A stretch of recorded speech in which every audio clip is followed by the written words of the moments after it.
శుభోదయం.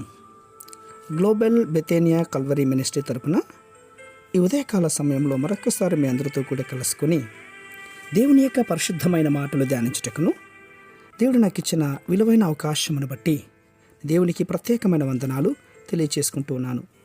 ఈరోజు కూడా పరిశుద్ధమైన వేద గ్రంథంలో నుండి మరి యొక్క చక్కటి మాటను చదువుకుందాం. మత్తయి సువార్త 27వ అధ్యాయము 18వ వచనాన్ని నేను చదువుతున్నాను. దయచేసి గమనించండి.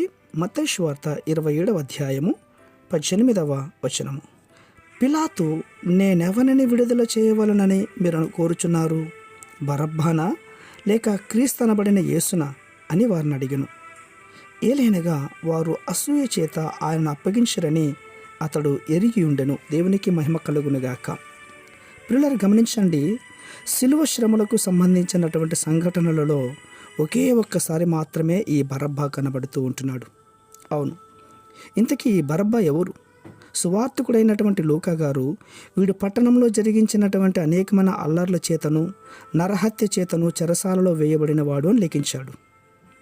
బరబ్బాను పేరునకు తండ్రి యొక్క కుమారుడు అని అర్థం. ఒకే ఒక సంఘటనలో మాత్రమే ఈ బరబ్బా పేరు 4 సువార్తలలో మొత్తం 11 సార్లు తెలియపరుస్తూ ఉంటున్నారు.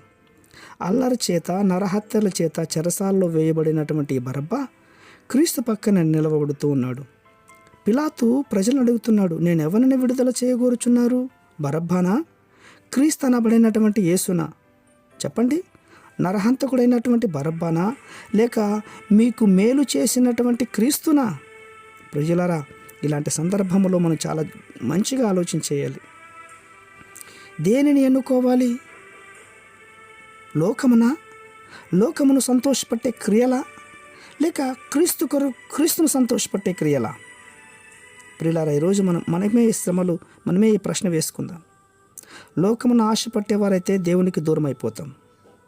అవును, ఇలా ప్రశ్నించినప్పుడు, ఇలాంటి ప్రశ్న మనం వేసుకున్నప్పుడు ఎలాంటి తీర్మానం తీసుకోవాలో నిజంగా మనకు అయోమయంగా ఉంటుంది కదా. ఇప్పుడు చూడండి, బరబ్బానా క్రీస్తునా అని ప్రజలను అడిగినప్పుడు ప్రజలు బరబ్బాని ఎన్నుకున్నారు, కానీ యేసుక్రీస్తు వారిని తిరస్కరించారు. అందుకే యేసుక్రీస్తు వారు అవమాన పాలయ్యారు, సిలువకు అప్పగించుకున్నారు. ప్రియులారా, గమనించండి, అన్యాయమైనటువంటి తీర్పుకు అతను సమర్పించబడ్డాడు. అవును, ఈరోజు న్యాయం నీ నుండి తీసివేయబడినప్పుడు నిజంగా చెప్తున్నాను, సమస్యలు వద్దు. లోకము నిన్ను తిరస్కరించినప్పుడు, తృణీకరించినప్పుడు భయపడద్దు. క్రీస్తును జ్ఞాపకం చేసుకో. ఆయన ఎంతగానో ప్రజలను ప్రేమించాడు, వారి పట్ల జాలి చూపించాడు, వాళ్ళని పోషించాడు, స్వస్థతలు కూడా దయచేశాడు, వారి పట్ల అనేకమైనటువంటి అద్భుతాలు చేశాడు. కానీ మేలు పొందినటువంటి వారి చేతనే ఆయన శిలువ మరణంకు అప్పగించుకున్నాడు. అవును, ఆయనను మనం జ్ఞాపకం చేసుకోవాలి. ఆయన నీ సమీపంగా ఉన్నాడు, నీ పక్షాన నిలబడి ఉన్నాడు. ఆయన మాత్రమే నీకు న్యాయం చేస్తాడు. నా మాట విను. పరిశుద్ధమైన మా ప్రియ పరలోకపు తండ్రి, ఇలాంటి ప్రశ్న మా జీవితంలో కూడా వస్తే కనుక మేము మిమ్మల్ని ఎన్నుకునే బత్వాన్ని మాకు దయచేయండి. ఈ మాటలు వింటున్న వారందరూ కూడా పాపానికి బానిసలు కాకుండా మీ నిజమైనటువంటి ప్రేమకు లోపడి జీవించే బిడ్డలుగా మార్చడానికి సహాయం చేస్తున్నందుకే స్తోత్రాలు అర్పించుకుంటూ చిన్న ప్రార్థనను మా రక్షకుడిని యేసయ్య బట్టి అడిగి వేడుకొని పొందుతున్నాం మా తండ్రి. ఆమేన్, ఆమేన్, ఆమేన్.